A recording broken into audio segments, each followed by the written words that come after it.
మరి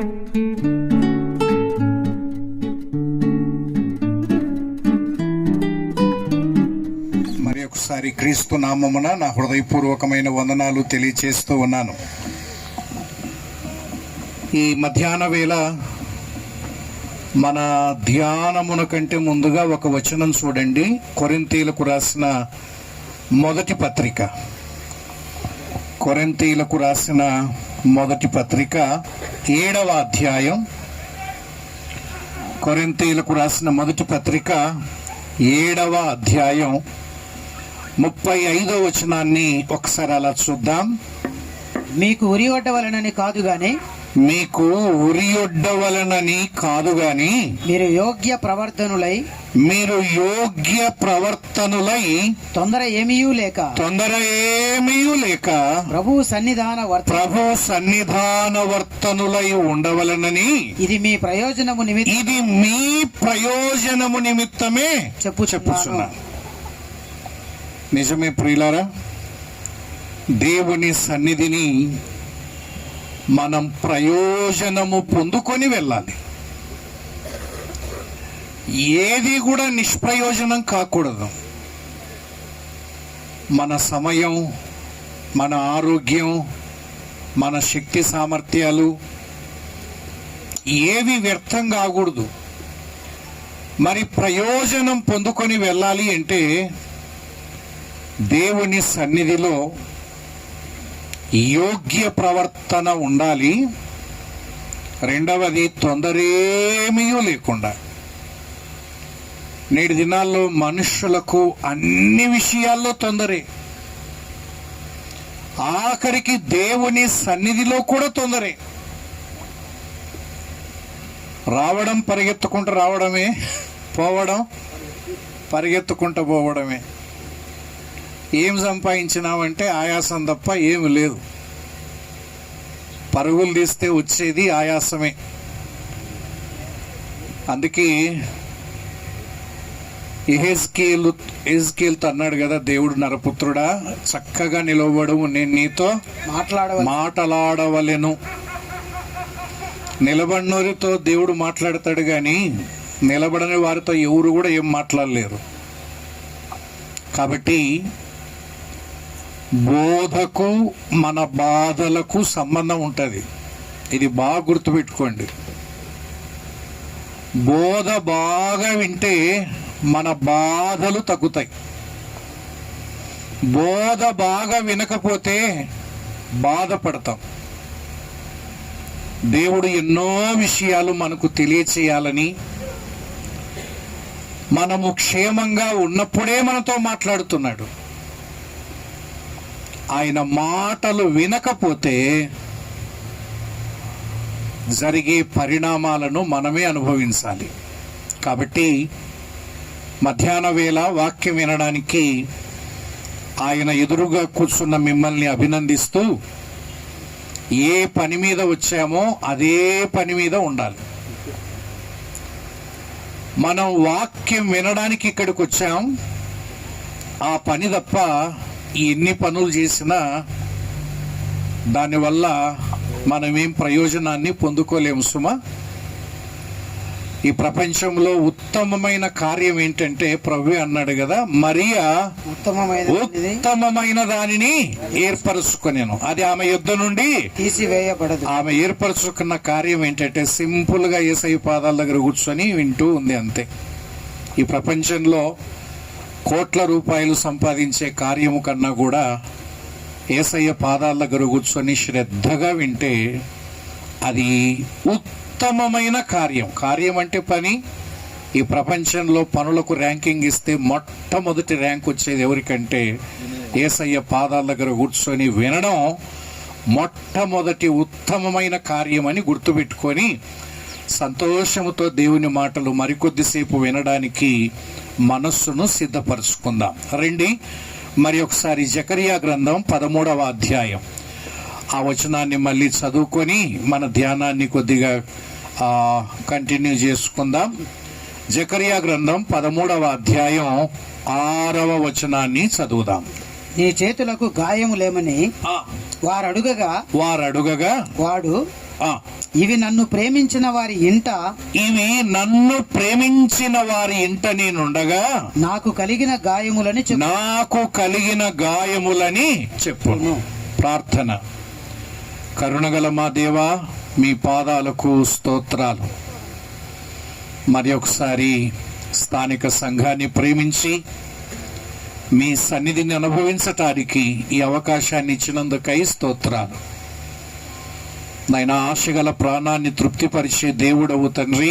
ప్రయాసపడి ఖర్చు పెట్టుకొని చేసిన ఈ పరిచర్యలో మీ బిడ్డల ఆశను తీర్చండి, ఆశీర్వదించమని వేడుకుంటూ ఉన్నాం.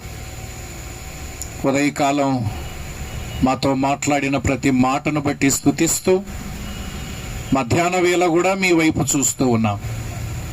మీ మాటల్ని శ్రద్ధతో విని గ్రహించి అర్థం చేసుకొని అనుసరించే కృప మాకు దయచేయమని, నిలవబడిన నన్ను మరుగు చేయమని, బలహీనుణ్ణి బలపరచమని, మీరే మాట్లాడమని మా ప్రభువును మా మంచి బోధకుడైన క్రీస్తు యేసు వారి నామమున ఈ మనవులను అడిగి వేడుకొనుచున్నాము తండ్రి, ఆమేన్. ప్రభునందు ప్రియులారా, ఉదయకాలం ఇవి ప్రేమించిన వారి ఇంట ఉండగా కలిగిన గాయములు అన్నదాన్ని ఆధారం చేసుకొని సంఘములో ఆయనకు మహిమ కలగాలి, సంఘములో ఆయనకు ఘనత కలగాలి, కానీ సంఘములో కూడా గాయాలు కలుగుతున్నాయి. సంఘములో కూడా దేవుని ఘనతకు బదులుగా గాయాలకు కారణమవుతున్నాయి అని ఆలోచన పెట్టుకొని ప్రభువుకి ఎలా గాయాలు కలుగుతున్నాయి అని మొదట ఉదయకాలం ఒకటి ఆలోచన చేశాం. పేరుంది, 24 గంటలు ఆయన నామాన్ని స్మరిస్తూ ఉన్నారు, ఇశ్రాయేలు వంశపు వారం అని చెప్పుకుంటూ ఉన్నారు. కానీ అసలు సంగతి వారు నీతి న్యాయములను అనుసరించని వారు అని చెప్పుకున్నాం. కాబట్టి మనకు ఆరాధన ఉంది, కూడికలు ఉన్నాయి, సహవాసం ఉన్నాయి, అన్నీ ఉన్నాయి. కానీ దేవుని యొక్క నీతి న్యాయాలను అనుసరించకపోతే దేవునికి గాయాలే అని చూచాం. రెండవది రండి, మార్కు సువార్త 7వ అధ్యాయం. మార్కు సువార్త 7వ అధ్యాయము 6-7 వచనాలను ఒకసారి మనసు పెట్టి చదువుకుందాం. మార్కు సువార్త 7వ అధ్యాయం 6-7 వచనాలు చదువుదాం. అందుకు ఆయన వారితో ఇలాగు చెప్పెను, ఈ ప్రజలు పెదవులతో నన్ను ఘనపరచుదురు గాని వారి హృదయము నాకు దూరముగా ఉన్నది. వారు మానవులు కల్పించిన పద్ధతులు దేవోపదేశములని బోధించుచు నన్ను వ్యర్థముగా ఆరాధించుదురు. ఈ మాట ఆలోచన చేయండి. ఆరాధించిన మాట వాస్తవమే. ఆ ప్రజలను గూర్చి దేవుడు మాట్లాడుతున్న మాట ఏంటంటే, నన్ను వ్యర్థముగా ఆరాధించుదురు. వ్యర్థమైపోయే ఆరాధన. నిజమే, మన ఆరాధన ప్రభువుకు ఘనత కలిగిస్తుందా, లేకపోతే ప్రభువుకు గాయాలను మిగిలిస్తుందా? ఆరాధన హృదయముతో జరుగుతూ ఉందా, లేకపోతే పెదవులకు మాత్రమే పరిమితమైందా? అబ్రహాము తన కుమారుడైన ఇస్సాకును తీసుకొని వెళ్ళి మేము ఆయనకు మొక్కి తిరిగి వస్తామన్నాడు. అలా ఆరాధించాడు. అబ్రహాము యొక్క ఆరాధన ఆశీర్వాదానికి కారణమైంది. అబ్రహాము దేవుణ్ణి ఆరాధించి నీ సంతానము ద్వారా భూలోక జనాలు ఆశీర్వదించబడతాయని ఆశీర్వాదం పొందుకొని వచ్చాడు. అదే నాదాబు అబీహులు కూడా ప్రభువును ఆరాధించటానికే వెళ్ళారు బలిపీఠం దగ్గరికి. కానీ యెహోవా ఆజ్ఞాపించని వేరొక అగ్నిని బలిపీఠం మీద చూపించినందున ఆ అగ్నికే ఆహుతులయ్యారు. అబ్రహాము ఆరాధన ఆశీర్వాదానికి కారణమైతే నాదాబు అబీహుల ఆరాధన వారి మరణానికి దారితీసింది. దేవుడు ఆయన ఎలాంటి వాడు ఒకసారి ఆలోచన చెయ్యండి. ప్రభువును ఒకవైపే చూస్తున్నావేమో. ఆయన ఉదయకాలం దేవుని దాసుడు గుర్తు చేశాడు కదా, ప్రేమామయుడు, కరుణామయుడు. కాదన్నది ఎవరు చెప్పండి? అయితే మనము ప్రతి ఆదివారం జరిగిస్తున్న ఆరాధనలు నీకైనా తృప్తినిస్తుందా? నీవైనా తృప్తిగా ఫీల్ అవుతున్నావా ఈరోజు నేను ప్రభువుని ఆరాధించానని? ఆరాధన ఒక మెకానికల్గా మారిపోతున్నాయా? ఆరాధనకు సమయానికి కూడి రావడానికి ఇప్పటికైనా సాధ్యమయ్యిందా? సంఘము స్థాపించబడి 20 సంవత్సరాలు, 30 సంవత్సరాలు, 40 సంవత్సరాలు. ఈ 40 సంవత్సరాలు నువ్వేం సాధించినావో తెలియదు కానీ మా స్థానిక సంఘములో ప్రభు రక్తం చేత కడగబడిన వారందరూ ఆదివారం ఆరాధన ప్రారంభ ప్రార్థనకే ఉంటారు అని చెప్పగలిగిన సంఘం ఒకటి ఉందంటే ఒక్కట్లేదు. ఒక్కదాన్ని కూడా సాధించలేమా? ఆరాధనకు సకాలానికి రావడం అనే అంశాన్ని సాధించలేనంత అసాధ్యమైనదా? ఎవరికి ఇష్టం వచ్చినప్పుడు వాళ్ళు రావడం. ప్రారంభ ప్రార్థన 2-3 కనిపిస్తున్నారు. ఆ తర్వాత ఒక పాట పాడేసరికి మరొక 3, రెండో పాటకు 4, మూడో పాటకు.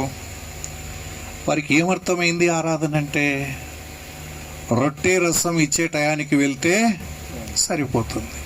అదే కదా ఆరాధన. రొట్టె రసములో పాలు పంపులు పొందితే అయిపోతుంది ఆరాధన అనుకున్నారు. పాటలు ఆరాధన కాదు, ఆరాధన వర్తమానం ఆరాధనలో భాగం కాదు. కేవలం రొట్టె రసం మీదనే దృష్టి పడింది. అందుకే అంతకు ముందుకు రావడం, అది తీసుకోవడం, వెళ్ళిపోవడం. ఆరాధన అంటే రొట్టెలో రసములో పాలు పంపులు పొందడమే. ఈ ఆరాధన నిజంగా దేవునికి తృప్తి కలిగిస్తుంది అనుకుంటున్నారా? దేవునికి ఘనత తెస్తుంది అనుకుంటున్నారా? ఆలోచన చేద్దాం. మన ఆరాధన ఒకవేళ ఇట్లాగే ఆరాధనలు కొనసాగుతూ ఉంటే, అందరి దృష్టి రొట్టె రసం మీదనే ఉండగలిగితే, రేపొద్దున ఎవడొకడు కొత్త పద్ధతి కనుక్కుంటాడు. ఒకప్పుడు ఆకలైతే హోటల్కు వెళ్ళి మనం టిఫిన్ చేసేవాళ్ళం. ఇప్పుడు హోటల్లే ఎక్కడికి వచ్చినాయి? రహదారుల మీదకి వచ్చినాయి. మొబైల్ హోటల్ వచ్చినాయి. మీరు రావాల్సిన పని లేదు, మేమే వస్తాం. అందుకే హోటల్లో లేకపోయి తినేవాళ్ళు తక్కువైనారు. రోడ్ల మీదకే హోటళ్ళు వచ్చినాయి. ఈ కాన్సెప్ట్ బాగుందని ఎవడైనా కొత్తగా కనిపెట్టి, మాది మొబైల్ వర్షిప్ సెంటర్ అండి, మీరు చాలా బిజీ, మందిరానికి రాలేరు, వచ్చినా ఉండలేరు, మేమేమి ఇంటి దగ్గరకు వస్తాం, 3 బండ్లు పెట్టుకుంటాం. ఒక బండికి రొట్టె, ఒక బండి మీద రసం, ఒక బండి మీద కానుకల పెట్టె. మీకు కావాల్సిందే మీరు తీసుకోండి, మాకు కావాల్సిందే మాకు ఇవ్వండి. మీకు రొట్టె రసమే కావాలి, రండి, తలకొంగు పైన వేసుకోండి, దేవా నీకు స్తోత్రం, మాకు ఆత్రం అనండి, అయిపోయా. రొట్టె ఇచ్చేవాడు రొట్టె ఇస్తాడు, రసం ఇచ్చేవాడు రసం ఇస్తాడు, మా కానుకలు మాకు ఇస్తే మేము వెళ్ళిపోతాం. ఈరోజు నవ్వుతున్నాం కానీ రేపు పొద్దున్న ఎవడో కూడా కనిపెట్టినా ఆశ్చర్యపోవాల్సిన పని లేదు. ఎందుకంటే చాలా బిజీ అయిపోయినాం కదా. ఆరాధించటానికి సకాలానికి వచ్చేంత ఈజీ పర్సన్స్ కాదు కదా. ఏం పని లేనోడైతే వస్తాడు, మనం చాలా బిజీ అయిపోయినాం. ఈ బిజీ వల్ల ఎట్లొచ్చేస్తాం? 2.5 గంటల సేపు ఎలా కూర్చోగలుగుతాం? ఏదో ఆ పని అయిపోతే వెళ్ళిపోతాం. ఆరాధన వర్తమానం వినేది లేదు. మెకానికల్గా ఏ రోజు స్తుతులు చెల్లించినా అదే స్తుతులే. ఏ రోజన్నా చెప్పండి, ఆ రోజు ఆరాధన వర్తమానం ఏం చెప్పినారు? దేవుణ్ణి ఎలా స్తుతించాలి, ఆరాధించాలని అవగాహన లేకుండానే మెకానికల్గా ఆరాధించడం. ఈ విషయాలన్నీ నీకేమో నేను ఆరాధనకు వెళ్ళొచ్చిన అనుకుంటున్నావు, కానీ ప్రభువుకు మాత్రం గాయాలే. ఎన్ని చోట్ల చూసినా ఇదొక జాడ్యం. ఆరాధన రొట్టె రసములో పాలు పంపులు పొంది కానుకలు వేసిన తర్వాత వాక్యము కోసమై కళ్ళు మూసుకొని ప్రార్థన చేసేసరికి అంతవరకు ఒకరిని తగులుకుంటూ ఒకరు కూర్చున్న వాళ్ళు సందులు అవుతాయి. ఎక్కడ పోయినారా వీళ్ళంతా అనిపిస్తే, ఏమన్నా 2వ రాకుడు వచ్చినా ఎత్తబడి రేమనమే అనిపిస్తుంది కదా. ఏమో అంత ఆరాటం. 1 గంట సేపు కూర్చోడానికి కూడా మనకు చేత కావడం లేకుండా లేచిపోతున్నామంటే, ఒక దైవదాసుడు ఒక వ్యక్తి లేచిపోతుంటే పిల్లోని పంపించాడు, ఫాలోఅప్ చేయించినాడు. చూడరా ఏమో ఎంత ఫాస్ట్గా లేస్తున్నాడు, ఏమంత అర్జెంటు పని ఉంటుందో ఒకసారి మనం కనుక్కుందాం, నిజంగా అంత తీరిక లేనేమన్నా ఉందని ఒక అబ్బాయిని వెనకంబడి పంపించినాడు. ఈ మనిషి చక్కగా మటన్ షాప్ కాడ పోయి నిలబడినాడు. ఏమి 1 గంట సేపు ఆగడానికి వీలు లేనంతగా అతన్ని లాక్కో వెళ్ళిందా అని చూస్తూ ఉన్నాడు. అబ్బాయి కేజీ మటన్ తీసుకున్నాడు. ఇంకెంత ఆశ ఉందో, ఇంటికి వచ్చేటప్పుడు జోబులో చేయి పెట్టుకున్నాడు. తాళం చేయి లేదు ఇంట్లో, తాళం చేయి ఇంటి తాళం చేయి అక్క దగ్గర ఉంది. ఇది ముందు అనుకోలే, తీసుకుందాం అనుకోలే. ఈయనకు అప్పుడప్పుడు బుద్ధి పుట్టిందో ఏమో, తీసుకున్నాక కవర్ తెచ్చినాక జోబులు చేయబెడితే ఇది లేదు. ఇంకా తప్పని పరిస్థితుల్లో పిల్లనాయనలు ఎవరైనా బయట తిరుగుతుంటారులే చెప్పి పంపిద్దాం అనుకొని వచ్చినాడు మందిరం కాటికి. ఆ రోజు విచిత్రం ఏంటో ఒక్కడు తిరగడంలా బయట. ఇదేమిరా పిల్లనాయనలు రారా బయటికి తిరగరా, అందరు లోపలనే కూర్చోాలనా? ఆ రోజు తిరగలే. పోనీ అక్క ఏమన్నా వెనక కూర్చుందా, షుష్ అందామంటే ఫ్రంట్ లైన్ కూర్చొని తల పైకెత్తి వాక్యం శ్రద్ధగా వింటుంది. ఆడ కూర్చొని సావాలనా? వెనక కూర్చుంటే ఏం పోయిండేది? గొనుక్కుంటున్నాడు, తిరుగుతున్నాడు, కాలుగాలిన పిల్లి మాదిరి. ఇంకా ఏమీ చేయలేని పరిస్థితుల్లో మరసంగా లోపలికి వచ్చినాడు. ఆ మూట ఆ వాకిలి దాపున పెట్టినాడు, వెనక కూర్చున్నాడు, కంప మీద కూర్చున్నట్టు కూర్చున్నాడు. ఎట్టుంటుంది ఆ టైంలో? ఇంకా విధి లేని పరిస్థితుల్లో ఆమె దగ్గరికి వెళ్ళని, ఇంకా పిల్లలు లేక, శబ్దాలు చేసినా పిలుచుకోలేక, ఇంకా తాళాలు తీసుకోలేక, ఇంటికి వెళ్ళలేక విధేని పరిస్థితుల్లో కూర్చున్నాడు. ఇంకొక వాక్యం తీస్తుంటే నాకు గడ్డపార తిప్పినట్టే తిప్పుతున్నాడు ఈ పేపర్లను. ఎందుకంటే అది ఇష్టపూర్వకంగా కూర్చున్నది కాదు కదా. ఏమంత అవసరమా? ఇంక ఈ వాక్యంతో సాలిచింటే అయిపోయిండు కదా అనుకుంటున్నాడు. చివరికి 1 గంట సేపు వాక్య పరిచర్య చేశాడు దేవుని దాసుడు. అందరు యథావిధిగా లేచినారు, వందనాలు చెప్పుకుంటున్నాడు. ఈయన తెలియకుండా లేచి అందరూ వందనాలు చెప్పుకుంటూ ముందరికి వస్తున్నాడు. ఆ కుక్క ఎట్లా పసిగట్టిందో ఆ వాసన బయట నుంచి, వాకిటి తలుపు దాపునున్నదాన్ని మూట లేపుకొచ్చి బయట చీల్చి చెండాడుతుంటే, ఎవరిదంటే క్విక్ దొంగ,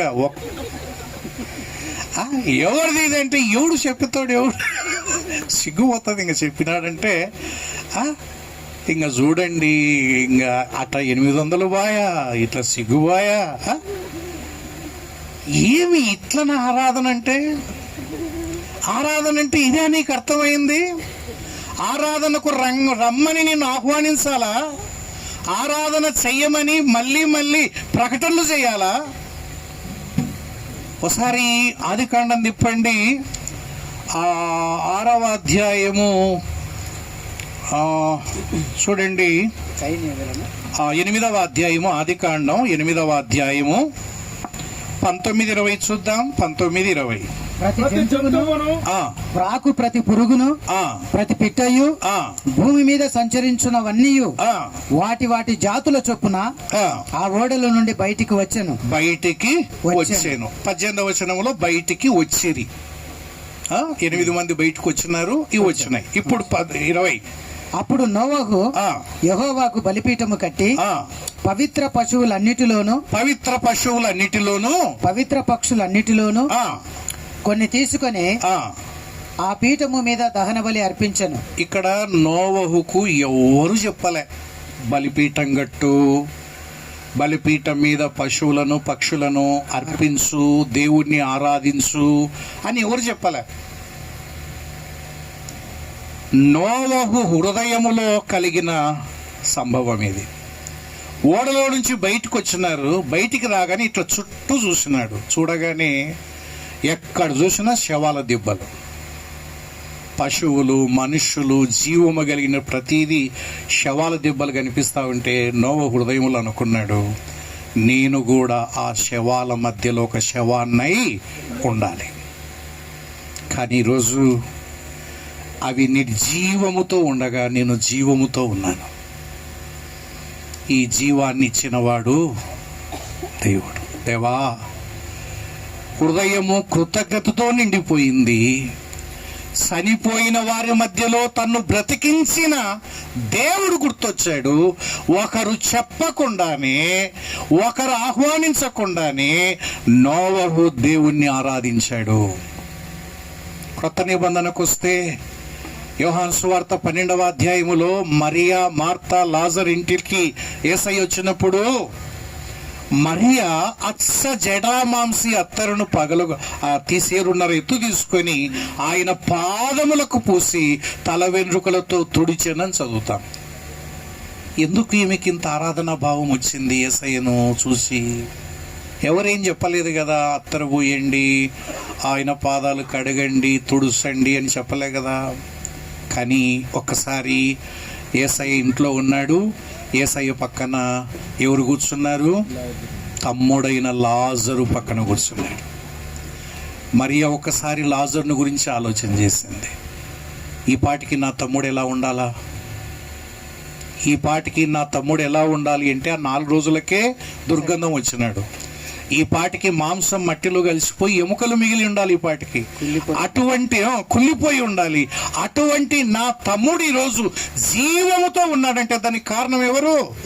యేసయ్య. హృదయము కృతజ్ఞతతో నిండింది. పరిగెత్తుకొని వెళ్ళింది. అత్స జటామాంసత్తర్ని పాదాలకు పూసింది, ఆరాధించింది. ఆరాధన అంటే ఇలా ఉండాలి. ఆరాధన అంటే బలవంతంగా వచ్చి బలవంతంగా లేచిపోయేది కాదు. ఆరాధన పాపముల చేత, అపరాధముల చేత చచ్చిన మనల్ని ఆయన బ్రతికిస్తే ఆ మాత్రం కృతజ్ఞత లేదా? 2.5 గంటలు నిమ్మలంగా కదలకుండా ప్రభువుని ఆరాధించటానికి కూడా నీకు మనసు లేదంటే ఈ ఆరాధన వల్ల ఏం పొందుకుంటావు? వారు హృదయము నాకు దూరముగా ఉంది. దీంట్లో మనం ఉంటే ఎంత విచారకరం. మన ఆరాధన చేతులతో చేసేది కాదు సుమా. దేవుడు ఆత్మ గనక ఆయన ఆరాధించువారు ఆత్మతో సత్యముతో ఆరాధించవలెను. అందరూ ప్రారంభ సమయానికి ఉండి అందరూ వాక్యమిని ముగింపు సమయానికి లేచిపోతే ఎంత ఘనంగా ఉంటుందండి ఆరాధన. దేవునికి ఎంత మహిమ తెస్తుంది. గంటకొకరు వచ్చి అయిపోకముందే గంటకొకరు లేచిపోతా ఉంటే చూసే వాళ్లకు ఏమనిపిస్తుంది? ఇదా ఆరాధన? వ్యర్థమైన ఆరాధన, నిరర్థకమైన ఆరాధన, నిష్ప్రయోజనకరమైన ఆరాధన దేవునికి గాయాలు తీసుకొని వస్తుంది. మన ఆరాధన సరి చేసుకుందాం. మన ఆరాధన హృదయముతో చేసేది. ఒకరు లాగాల్సిన పని లేదు. నిన్ను బ్రతికించినవాడు, పాతాళము నుండి తప్పించినవాడు, శిక్షావిధి లేకుండా చేసినవాడు, తీర్పు లేకుండా చేసిన వాడిని ఆరాధించటానికి నీకు మనసు లేకపోతే ఇంకా దేవునికి గాయాలు గాక ఏం ఘనత కలుగుతుంది? 10 మంది అయినా పర్వాలేదు. దేవుణ్ణి సరిగ్గా ఆరాధిద్దాం. ఆరాధన ప్రయోజనకరంగా, దేవునికి మహిమకరంగా ఉండేటట్లు ఆరాధిద్దాం. ఇది రెండవది. మన ఆరాధనలు కూడా దేవునికి గాయాలు రేపుతున్నాయేమో పరిశీలించుకుందాం, సరి చేసుకుందాం. రండి, ఇంకొక మాట మనము ఆలోచన చేద్దాం. కొరింథీయులకు రాసిన మొదటి పత్రిక 1వ అధ్యాయం. కొరింథీయులకు రాసిన మొదటి పత్రిక 1వ అధ్యాయం 10వ వచనాన్ని సహోదరులారా, మీరందరూ ఏకభావముతో మాట్లాడవలననియు, మీలో కక్షలు లేక ఏక మనస్సుతోను ఏక తాత్పర్యముతోను మీరు సన్నద్ధులై ఉండవలననియు మన ప్రభువైన యేసుక్రీస్తు పేరట మిమ్మును వేడుకొనుచున్నాను. సంఘము అంటే ఈ పదాలు గుర్తుకు రావాలి. ఏక అనే పదాలు ఎన్ని వచ్చినాయి ఇక్కడ? ఏక మనస్సు, ఏక భావము, ఏక తాత్పర్యం. 3 వచ్చింది. మనుష్యులు ఎంతమంది అయినా భావం ఒకటే. 3,000 మంది కూర్చున్న తాత్పర్యం ఒకటే. 10,000 మంది దేవుని సన్నిధిలో ఉన్న మనస్సు ఒకటే. మీరందరూ అంటే సంఘమంతా ఒకటే.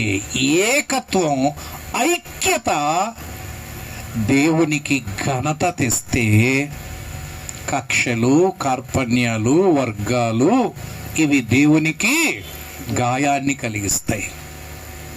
పౌలు అన్నాడు కదా, ఒకడు నేను పౌలు వాడను, అపోల్లో వాడను, కేఫా వాడను. సంఘములో ఇది రాకపోతే అది సంఘం ఎట్లవుతుంది? ఏక మనస్సు లేకపోతే ఇప్పుడు చూడండి, గోడ అంటాం. ఒక గోడ కట్టినారనుకోండి, నిజానికి ఆ గోడలో ఎన్ని ఇటుకలు ఉన్నాయి? 100 కొలది ఇటుకలు ఉన్నాయి ఆ గోడలో. కానీ ఆ గోడలో ఇటుకలు ఎన్ని ఉన్నా పదం మాత్రం ఒకటి వచ్చింది. ఏంటి? గోడ ఒకటే. ఆదిమ సంఘములో ఉన్న గొప్పతనం, ఆదిమ సంఘములో ఉన్న బలహీనత ఇదే. ఆదిమ సంఘములో ఉన్న గొప్పతనం, ఆధునిక సంఘములో ఉండే బలహీనత ఇదే. మేమంతా ఒక్కటే. ఏకత్వం, ఏక మనస్సు, ఏకభావం. ఆడ ఉండేది 10 మంది ఉండరు. ఏమన్నా మీటింగ్ పెట్టినారంట కదా సంఘంలో. ఏమో మాకేం తెలుసు, వాళ్ళు మాట్లాడుకుంటుంటారు, వాళ్ళు చేస్తూ ఉంటారు. మాకు చెప్తారా? ఇది ఎట్లుంటుంది చెప్పండి? నాకు దాంతో సంబంధం లేదండి. వాళ్ళే పెట్టుకున్నారు, వాళ్ళే పిలుచుకున్నారు, వాళ్ళే, నాకేం సంబంధం? ఈ మాటలు ఎట్లుంటాయి చెప్పండి? ఎప్పుడన్నా ఆలోచన చేసామా? ఎందుకు మనం అంత ఒకటైతాం? వేరు కుటుంబాల నుంచి, వేరు బ్యాక్గ్రౌండ్ నుంచి దేవుని సన్నిధికి వచ్చిన మనం ఏక మనసు సాధ్యమేనా? ప్రశ్న. సాధ్యమే. ఏకభావం సాధ్యమేనా అంటే సాధ్యమే. నీకు అర్థమైతే ఏమర్థం కావాలి? సంఘమంతా ఒకటే అని భావించాలంటే ఏమర్థం కావాలి? ఆలోచన చేద్దాం రండి. మొదటిగా యోహాను సువార్త 1వ అధ్యాయం 12-13 చూద్దాం. చూడండి, యోహాను సువార్త 1వ అధ్యాయం 12-13 ఒకసారి చదువుదాం. అందరూ అంగీకరించిరో వారికి అందరికి అనగా తన నామమునందు విశ్వాసం ఉంచిన వారికి దేవుని పిల్లలగుటకు ఆయన అధికారము అనుగ్రహించెను. బాగా వినండి, మనమంతా విశ్వాసం ఉంచి దేవుని దగ్గరకు వచ్చాం కదా. దేవుని దగ్గరకు వస్తే మనకి ఏమి అధికారం ఇచ్చినాడు దేవుడు? దేవుని పిల్లలు అంటే మనందరి తండ్రి ఒక్కడే. ఈ కాన్సెప్ట్ నీకు అర్థమైందా? నీకొక తండ్రి, నాకొక తండ్రి ఉంటే కొట్లాడుకుంటారు కదా. ఒక తండ్రి పిల్లలం అన్న కాన్సెప్ట్ నీకు అర్థమైందా? ఆయన యందు విశ్వాసం ఉంచిన వారందరికీ దేవుడు అధికారం ఇచ్చాడు, తన పిల్లలయ్యే అధికారం ఇచ్చాడు. అదే యోహాను పత్రికలు రాశాడు. అవును, మనము దేవుని పిల్లలమే, ఒకే తండ్రి పిల్లలం. ఒకే రక్తం ప్రవహిస్తున్న వారు, క్రీస్తు రక్తము చేత. ఈ కాన్సెప్ట్ నీకు అర్థమైతే వీరనే భావన ఎందుకు వస్తుంది? వీరనే భావన ఎందుకు వస్తుంది? మనమంతా ఒక తండ్రి పిల్లలం, ఇది గుర్తుపెట్టుకోండి. రెండవ మాట చదువుదాం, కొరింథీయులకు రాసిన మొదటి పత్రికలోని 6:20 ఒకసారి గుర్తు చేసుకుందాం. 6:20. విలువ పెట్టి కొనబడిన వారు గనుక, విలువ పెట్టి కొనబడిన వారు గనుక. చాలు, మనం ఎవరం? విలువ పెట్టి కొనబడిన వారు. నిన్నొక విలువ, నన్నొక విలువ పెట్టి కొన్నాడా దేవుడు? అన్న ఆయనను 1000 రూపాయలు పెట్టి కొన్నాడన్నా, ఈయన 1,00,000 రూపాయలు పెట్టి కొన్నాడు, ఈయన ఎట్లా ఒకటైతాడు అనడానికి ఏమన్నా ఉందా? లేదు. దేవుడు ఒకే విలువ చెల్లించాడు. ఎవరైనా సరే అమూల్యమైన రక్తాన్ని, ఆయన ప్రాణాన్ని క్రయధనముగా ఇచ్చి నిన్ను నన్ను కొన్నాడు. అందరికీ ఒకే విలువ చెల్లించి విమోచించాడు. మరి తేడా ఎక్కడుంది? ఎక్కడుంది తేడా? మనమందరి విమోచన కొరకై ఒకే విలువ చెల్లించాడు. మన తండ్రి ఒకడే, అందుకే మనం ఒకటే. మనల్ని కొనడానికి దేవుడు చెల్లించిన విలువ ఒకటే, అందుకే మనం ఏకత్వం. 3వ ఆలోచన చేద్దాం. ఎఫెసీ పత్రిక 3వ అధ్యాయము 6వ వచనం. ఎఫెసీ పత్రిక 3:6 కూడా చూద్దాం. ఈ మర్మం ఏదనగా, అన్యజనులు సువార్త వలన క్రీస్తు యేసునందు యూదులతో పాటు సమాన వారసులను, ఒక శరీరమందలి సాటి అవయవములను. ఈ పదాన్ని ఒకటి పెట్టుకోండి. మనం ఎవరం? ఒక తండ్రి పిల్లలం. మనం ఎవరం? ఒక రక్తం చేత విమోచించబడిన వారం. 3వది మనం ఎవరం? ఒక శరీరమునందలి అవయవములు. ఏ అవయవాలని అక్కడ? ఏ అవయవాలు? సాటి అవయవాలను, కానీ పోటీ అవయవాలము కాదు. సాటి వేరు, పోటీ వేరు. ఆదాముకు అవ్వను ఎలా ఇచ్చాడు? సాటి అయిన సహాయం, గాని పోటీగా ఉండడానికి ఇవ్వలేదు సుమా. సాటి అయిన అవయవాలు, తోటి అవయవాలు. పోటీ అవయవాలైతే అనైక్యత ఉంటుంది. అందుకే శరీరములో ఎప్పుడు కూడా ఏముండదు? అనైక్యత ఉండదు. ఎందుకంటే ఒక అవయవము మరొక అవయవానికి సాటిగా ఉంటుంది, కానీ పోటీగా ఉండదు. మీరు ఎప్పుడన్నా చూడండి, శరీరములో ఉండే అవయవాలు ఈ అవయవానికి ఈ అవయవం పోటీ అని ఎక్కడన్నా ఉంటే చూడండి. సాటి అయిన అవయవాలు. కళ్ళద్దాలు పెట్టుకుంటాం. దేనికోసం పెట్టుకున్నాం కళ్ళద్దాలు? దృష్టి కోసం, కళ్ళ కోసం పెట్టుకున్నాం. కళ్ళ కోసం పెట్టుకుంటాం, కానీ మోసేది ఎవరు? చెవులు, ముక్కు. ఎవడో పుల్ల పెట్టినాడు. వాళ్ళు కళ్ళద్దాలు పెట్టుకుంటే అందరూ కళ్ళను మెచ్చుకుంటుంటారు.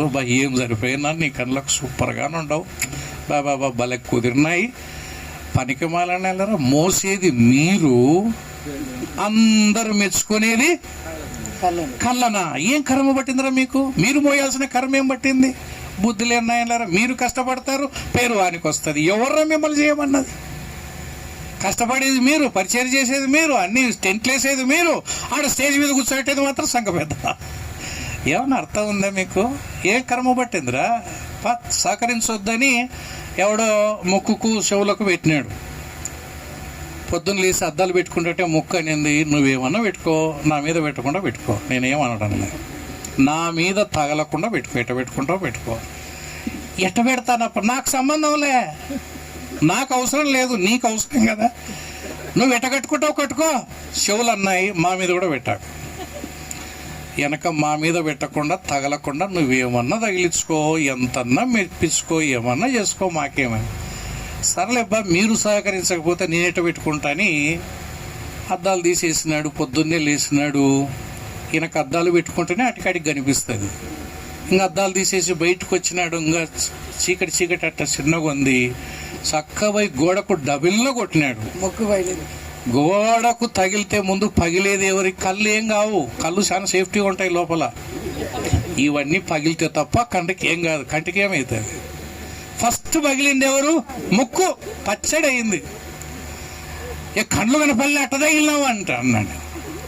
అద్దాలు పెట్టుకోకపోతే కనపడవు నాయన, నాకు అద్దాలు పెట్టుకోకపోతే కనపడవు. ఓహో, అద్దాలు మోస్తున్నానంటే నా క్షేమము కూడా అందులో ఉంది.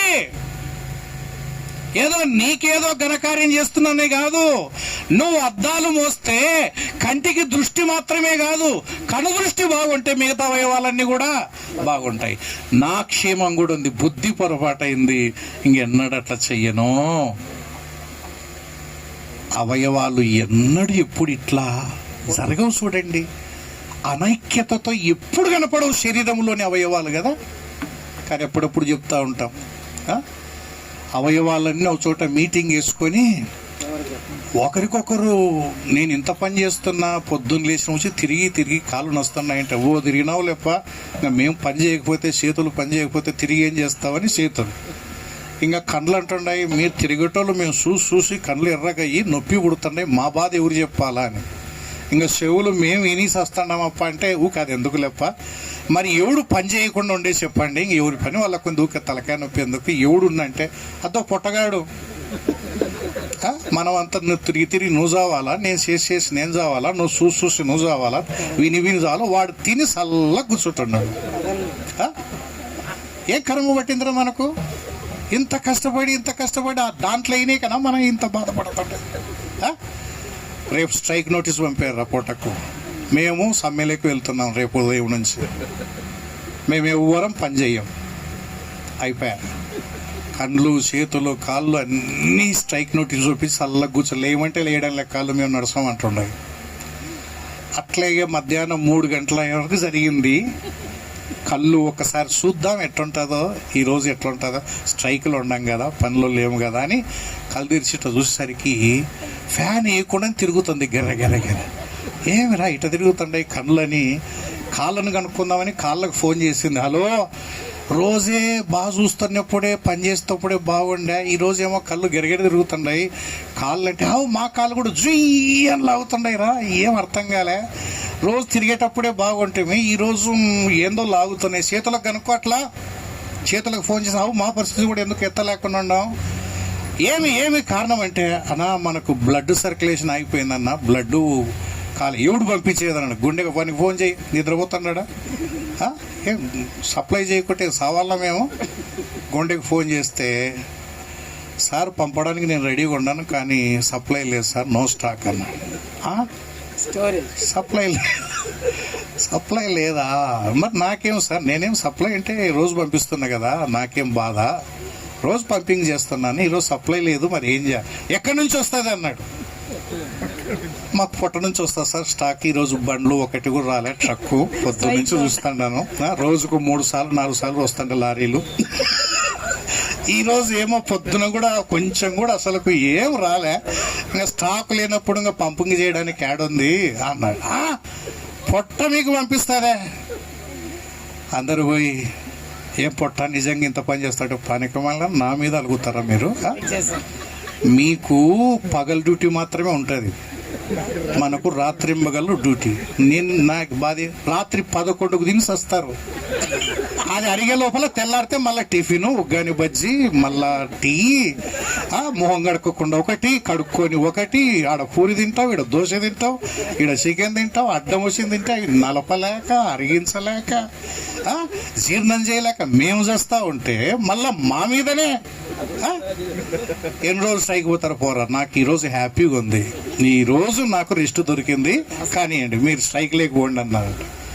అప్పుడు బుద్ధి తెచ్చుకొని, నిజమే కదా, శరీరములో ఏ అవయవము ఊరికే లేదు, ఏ అవయవమే, దాని స్థానము దానిదే, దాని పని దానిదే, మేమంతా ఒక్కటి అనే ఏకత్వం వచ్చింది. మరి మనము పాట పాడినా, ప్రసంగం చేసినా, బెడ్షీట్ వేసినా అంతా ఒకటే కదా. దీంట్లో హెచ్చు తగ్గులేంటి, ఆయన పని గొప్పదేంటి, నా పని చిన్నదేంటి? సాటి అవయవాలం కాదా, పోటీ అవయవానివే నువ్వు? ఆలోచన చేద్దాం. ఎందుకు మనం ఐక్యత ఉండాలి అంటే, మనమంతా క్రీస్తు శరీరములో నాటబడిన అతుకబడిన అవయవాలమే కానీ ఈ అవయవం పక్కకు తీస్తే బొట్టుకు పనికిరాదు. కన్ను దేహములో ఉంటేనే విలువ, కానీ కన్ను ఊడవెరికి పక్కన పెట్టినామనుకోండి చూసి భయపడి వస్తారు అందరు. నువ్వు సంఘములో అంగముగా ఉంటే అందము, కానీ సంఘానికి భిన్నంగా ఆలోచన చేస్తే ఏం పనికి వస్తావు? ఏక తాత్పర్యము లేదు. 10 మంది ఉంటారు, 10 రకాల ఆలోచనలు చేస్తారు. ఎట్లా చెప్పండి? దేవునికి ఏం మహిమ? వాళ్ళు ఇట్లా మాట్లాడుకుంటారండి, ఈ ముగ్గురు ఇట్లా మాట్లాడుకుంటారండి. అట్లా కాకుండా అవునండి మేమంతా ఒకటే. మీటింగ్లు ఉన్నాయంటే అవి ఉన్నాయి, దేవుని మహిమార్థమై జరగాలి, ఈ ఆశ ఉండాలి. కానీ సంబంధము లేని వ్యక్తులుగా పోటీ అవయవాలు మాదిరిగా పనిచేస్తే ఎట్లా ఏకత్వం సాధిస్తాం? దేవునికి ఎట్లా మహిమ వస్తుంది? అందుకే ఈ అవయవాలు ఘనత కలిగిన మిగతా అవయవాలన్నీ సంతోషిస్తాయి. బాధ కలిగిన, కాలికి ముళ్ళు గుచ్చుకుందనుకోండి, ఫస్ట్ ఏడ్చేది ఎవరు? కండ్లు. ఏం కండ్లకు గుచ్చుకోలే కదా? కండ్లకు గుచ్చుకోలేదు కదా, ఎందుకు కన్నీరు? సాటి అవయవం అండి. సాటి అవయవానికి దెబ్బ తగిలితే దీనికి కన్నులు కారకుండా ఉంటుందా? ఆదిమ సంఘం గొప్పతనం ఏంటంటే, ఒక్క కుటుంబంలో బాధ కలిగితే ఆ బాధ అన్ని కుటుంబాల్లో అనుభవించినంతగా ఏకత్వం ఉండేవారు. అసలుకు సమిష్టిగా పెట్టుకున్నారని చదువుతాం కదా. ఈరోజు ఏమన్నందా? ఎవరు వస్తున్నారు కూడా నీకు తెలియదు, సహవాసములు ఎవరున్నారో కూడా తెలియదు. ఇంకా ఏమి ఏర్పడుతుంది చెప్పండి? ఏం బంధం ఏర్పడుతుంది? ఏం బంధం ఏర్పడుతుంది? దండ వేసినారనుకో మెడకు, మిగతా అవయవాలు బాధపడతాయా? దండ వేస్తే ఎక్కడేస్తాం? మెడకేస్తాం. కాళ్ళు చప్పుతాయి. ఎప్పుడైనా నాకేరా ఒకసారి అన్నా పొద్దునొకలు మెడకేస్తారా? మేము మనుషులం కదా. మెడకైనా 24 గంటలు దండేసేది. కాళ్ళు చాపో. కాళ్ళు అనుకుంటాయి దండ వేసినా మెడకే, ఎవడన్నా నరికినా మాకెందుకు ఈ తలకాయ నొప్పి, మా బాధ మేము చూసుకుంటే అయిపోయాది. దండేసినా వానికి వేస్తారు, తన్నిన మనకి ఏ వచ్చిందిరా అని ఉంటారు. కానీ దీంట్లో కూడా ఇట్లా ఆలోచన చేసే వాళ్ళు ఉంటారా? మనం ఎందుకు ఒకటే అంటే, మన తండ్రి ఒకడే. 2, ఒకే వల చేత మనం విమోచించబడ్డాం. 3, సాటి అవయవాలము గనక మనం ఒక్కటే. 4 చూద్దాం చూడండి, ఎందుకు మనం ఒకటే అంటే, 1 కొరింథీ పత్రిక 3వ అధ్యాయం 9వ వచనం. 1 కొరింథీ పత్రిక 3వ అధ్యాయం 9వ వచనం. మేము దేవుని జత పనివారమై ఉన్నాము, మీరు దేవుని వ్యవసాయమును. మేము దేవుని జత పనివారం. జత పనివారం అంటే మన యజమాని ఒకడే. నేను పనిచేసిన ఆ యజమాని కిందనే, నువ్వు పనిచేసిన ఆ యజమాని కిందనే. ఒకే యజమాని కింద పనిచేసే వారి వద్ద ఏకత్వం రాదా? నువ్వు ఎవరి హ్యాండ్ ఓవర్లో ఉన్నావు? నువ్వు ఎవరి పని చేస్తున్నావు? అందరం ఆయన పనే కదా, సహ పనివారం కదా, జత పనివారం కదా, మన ఇద్దరి యజమాని ఒకడే కదా. ప్రాబ్లం ఎక్కడొచ్చింది? జత పనివారము అన్నది గుర్తుపెట్టుకోండి. జత పనివారము ఇది 4వది. యోహాను సువార్త 14:26. యోహాను సువార్త 14:26. యోహాను సువార్త అనగా తండ్రి నా నామమున పంపబోవు పరిశుద్ధాత్మ దేవుడు సమస్తమును మీకు బోధించి నేను మీతో చెప్పిన సంగతులన్నిటినీ మీకు జ్ఞాపకము చేయును. పరిశుద్ధాత్మ దేవుడు నేను మీకు బోధించే సంగతులన్నీ ఏం చేస్తాడు? జ్ఞాపకము చేస్తాడు. అంటే అర్థం ఏంటంటే, మనందరికి బోధకుడు ఎంతమంది? ఒక్కరే. నీకు చెప్పేది ఆ పరిశుద్ధాత్మ దేవుడే, నాకు చెప్పేది పరిశుద్ధాత్మ దేవుడే. పరిశుద్ధాత్మ దేవుడు మీకు బోధిస్తూ ఉన్నప్పుడు అన్నా ఎవరు చెప్తే ఉందిలే అన్నా, వాక్యం ఎవరు చెప్తే ఉంది, కార్యం జరిగితే చాలు. దేవునికి స్తోత్రం. ఎందుకో తెలుసా? ఎందుకు అంటే ఈ ఒక్క ఆత్మ చేతనే బోధించబడేవారు. మనము శిష్యులం. మామూలుగా స్కూల్కి వెళ్ళే వాళ్ళని క్లాస్మేట్స్ అంటుంటారు. మన టీచర్ ఒకరే రోయ్, మన టీచర్ ఒకరే, వీఆర్ కొలీగ్స్ అంటాం, క్లాస్మేట్స్ అంటాం. మనం సహశిష్యులం. ఒక బోధకుని దగ్గర నేర్చుకునే వాళ్ళం. నీ బోధకుడు వేరు, నా బోధకుడు వేరైతే వ్యత్యాసాలు రాక మానవు. మరి పరిశుద్ధాత్మ దేవుడే మనకు బోధిస్తే ఈ ప్రాబ్లం ఎందుకు వచ్చింది అంటే, నువ్వు ఎవరి బోధన వింటున్నావు? పరిశుద్ధాత్మ దేవుని బోధ కాకుండా నువ్వు ఎవరి బోధన వింటూ, ఒక మాట అంటుంటారు కదా, యథా రాజా తదా ప్రజ, యథా గురు తదా శిష్య. నువ్వు ఎవరి బోధ వింటావో ఆ బోధకు తగినట్టుగానే పోతాంటావు.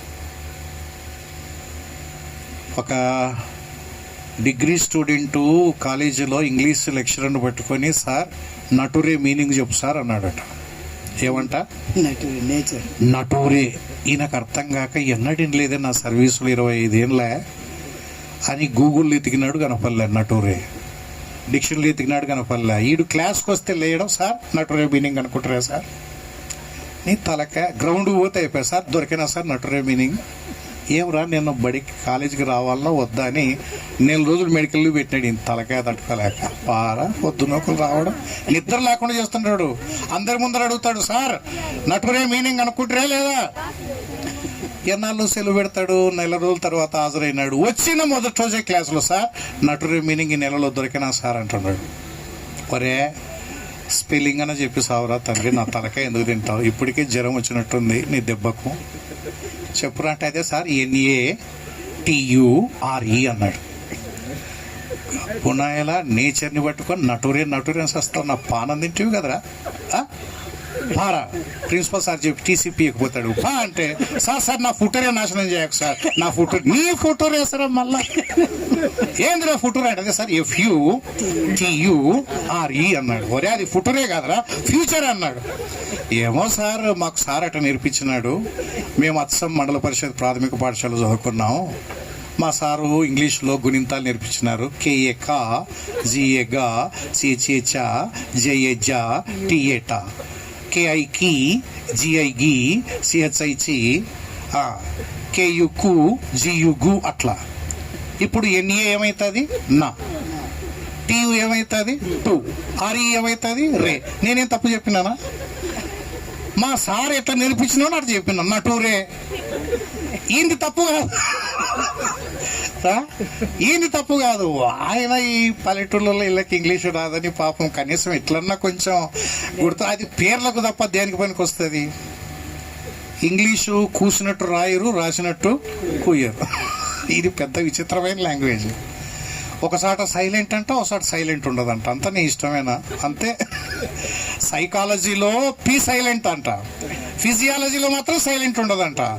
ఎందుకు ఉండదంటే ఆడకూడదు, అంతే. రాసినట్టు పలికేదిలే, పలికినట్టు రాసేదిలే. ఇంగ్లీష్ ఇట్లాగిన గుణింతాలు చెప్పకూడదు, అస్సలు చెప్పకూడదు. తెలుగులో గుణింతాలు నేర్పించినట్టుగా తెలుగు భాషకు తప్ప గుణింతాలు ఏ భాషకు ఉండవు. కానీ మనం ఏదో పేర్లు రాసుకోవడానికి రమణ, రాజు పనికొస్తాయి. అది ఒక్కటి అంతవరకు పనికొస్తుంది తప్పితే సారోలు ఇట్లా నేర్పించినాడు. ఫుటూరే కూడా అట్లే చెప్పినాడు, FUTURE రే అని. అంటే నువ్వు వినవలసిన బోధ వినకుంటే ఇట్టనే వస్తాయి. ఒకడు ఫ్యూచర్ అంటాడు, ఒకడు ఫుటూరే అంటున్నాడు, ఒకడు నేచర్ అంటున్నాడు, ఒకడు నటూరే అంటున్నాడు. ఎందుకు తెలుసునా? ఒకడు బోధ వింటున్నాడు, ఒకడు బోధ వినడంలే. ఒకడు పరిశుద్ధాత్మ దేవుని దగ్గర నేర్చుకుంటాడు, ఒకడు లోకం దగ్గర నేర్చుకుంటున్నాడు. ఇద్దరు మందిరంలోకి వస్తారు, ఎట్ట ఏకమవుతారు? వాడు నేను ఆడ చూసినా, ఈడ చెప్పినారు, ఇట చేయాలంట, అట చేయాలంటాడు. ఈయననేమో దేవుని వాక్యం ఏం చెప్తుందని ఈయన అంటాడు. అయిపోయా. ఒకే ఆత్మ చేత బోధించబడుతున్న వారు. అంటే మనకు గురువు ఎంతమంది చెప్పండి? ఒకే గురువు. ఒకరినే మనం వెంబడిస్తున్నాం సుమా, ఒకరినే వెంబడిస్తున్నాం. ఇది 5వ సంగతి. 6వది ఎఫెసీ 2:19 ఒకసారి చూడండి. ఎఫెసీ పత్రిక 2వ అధ్యాయం 19వ వచనం. కాబట్టి ఆ, మీరిక మీదట ఆ, పరజనులను ఆ, పరదేశులునై ఉండక ఆ, పరిశుద్ధులతో ఆ. ఏక పట్టణస్థులను ఏక పట్టణస్థులం. ఈ మాట గుర్తుపెట్టుకోండి. రేపొద్దున్న మనమంతా ఒకే పట్టణంలో నివసించబోతున్నాం. ఈరోజు కొంతమంది ఇక్కడ ఉన్నారు, కొంతమంది అక్కడ ఉన్నారు, కొంతమంది అక్కడ ఉన్నాం. రేపొద్దున మనం అందరం ఎక్కడ నివసించబోవాలి? ఒకే పట్టణం, పరలోక పట్టణస్థలం. ఒకే ఇంట్లో తిరగాల. ఈడనే కలిసి లేకపోతే ఇంకాడ ఎట్లుంటాం చెప్పండి? సంఘము ఒకటే. భిన్నత్వం కనిపిస్తే ప్రభువుకు గాయాలే. భిన్నత్వం, భిన్న స్వరాలు, భిన్న తాత్పర్యాలు, భిన్న భావాలు, భిన్న ఆలోచనలు కనిపిస్తే ఆ దేవునికి గాయాలే. మన సంఘం ఎలా ఉంది? సంఘంలో ప్రభు ఘనత కలుగుతుందా? గాయం కలుగుతుందా? నామకార్థ భక్తి వల్ల గాయాలు, హృదయముతో ఆరాధించకుండా ఇష్టానుసారంగా ఆరాధిస్తే గాయాలు, ఏకభావము లేకుండా భిన్నత్వం కలిగి బ్రతికితే ప్రభువుకు గాయాలు. ఎన్నో విషయాల్లో ప్రభువుకు గాయాలు కలిగిస్తున్నాం. ఆలోచన చేద్దాం, పరిశీలించుకుందాం, సరి చేసుకుని ప్రభువుకు మహిమకరంగా బతుకుదాం. దేవుడి మాటలు మనకే మేలు కొరకై ఆశీర్వదించి దీవించునుగాక. ఆమేన్.